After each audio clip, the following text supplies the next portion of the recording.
Muntik na yan. Daddy na tawag niya sa kay Ivan. O kita mo, daddy na pala ang tawag niya ngayon. Tsaka lakas ka, gamitin niyang ganyan. Tapos kumukuha pala siya ng walang paalam. O, hindi ko pa nasabi yung sinabi mo na yung galon. Yung 3 galon, 4 o na hindi ko alam na kumukuha siya tapos wala naman nire-remit. Mayroon isang beses siya nag-remit, isa lang. Kasi nandyan siguro ako. Kada linggo yan. Meron laging empty. Kaka-full lang namin ni Daniel ng ano. Hindi kaya kami umalis ng Sabado na hindi lahat pinalagyan. Matingala ka na, mag-wonder ka na lang pagka Monday. Pagkatingin mo, siyempre, titingnan namin kung ang putik-putik ba sa ilalim. Pag ganun mong paghila mong ganun, kala mo may laman o. Kasi kapag mayroong may bumili, minsan inaayawan ko na nga, kasabi ko pahinga ka nga, linggo.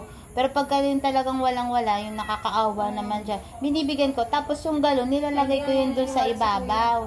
Lagyan mo, bili ka CCTV. Minsan kasi wala si Ivan eh. Kaya kapag wala si Ivan, nagiging siya, napapansin ko, nagbuburyong-buryong, siya, iikot-ikot, tapos nagtatambay doon sa upuan. Hindi ko naman siya kasi syempre parang pahinga na rin naman niya. Kaso lang, nakikita nga kita. Kami nga, walang pahinga ano dyan yun. Kanina nga. Ang kape. Sige, bala tayo doon. Bira ng bira, kahit wala ng tubig. Sige. Kasi ang customer ang ano namin. Pati ito yung customer.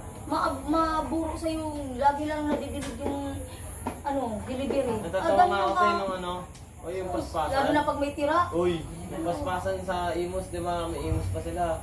Oo. Sabi ko, deliver na yung king niya, magamit na yung tricycle doon sa Bornek. Nakaganyan po, nakikipagkwento. Iwan ko anong purpose niya pa, lugiin niya.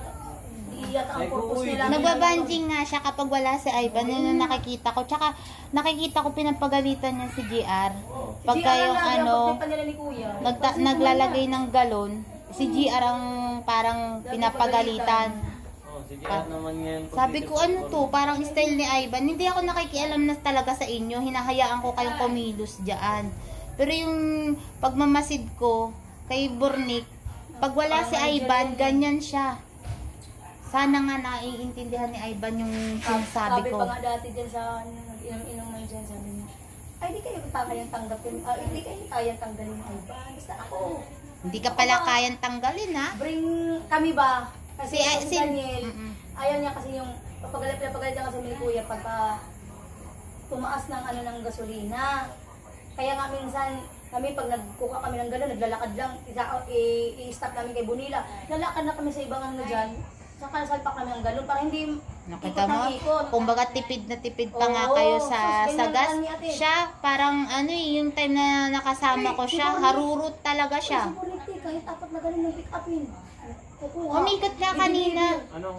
Umikot nga kanina, wala si Ivan. Umikot siya, pero wala siyang dala pabalik. Ewan ko kung anong ginawa niya dun. Ang gasolina kayo namin, Teo.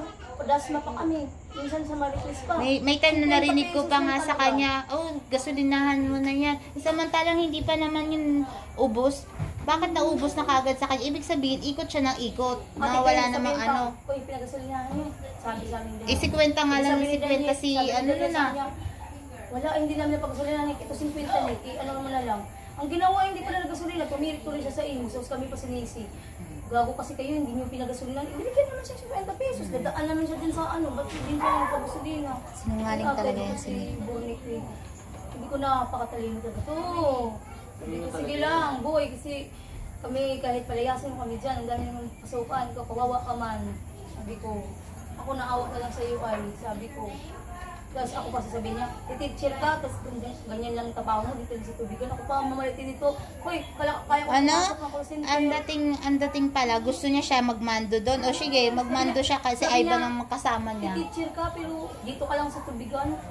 Uy, choice ko yan. Kasi dito ako masaya dati, ngayon na nabuang na ako. Dumating ka lang, kami Daniel dyan, ang saya namin. Minsan, katawanan pa kami, biruan pa si Kuya. Ikaw, dati, kahit pressure kami dati si James. Kami ako helper ko din si dati, si James siya. Nahugas ako, nag-arrange ng galon, kahit magpulok pa yun ng galon dyan, kakababa ko, wala akong problema. Ako umiiwas talaga ako dyan sa refilling na yan dahil alam ko isusumbat lang talaga sa akin ni Ivan lahat ng Lahat namang ginagawa. Lalo na pag mali. Kung ano yung ginagawang pagbabastos sa akin, ganun din ang gagawin sa iba. Namamahiya si Ivan. Ganyan pala yung tinuturo ng principal ng Triskin yun. Peace na niyawa yan. Naku. Mahirap yung tips.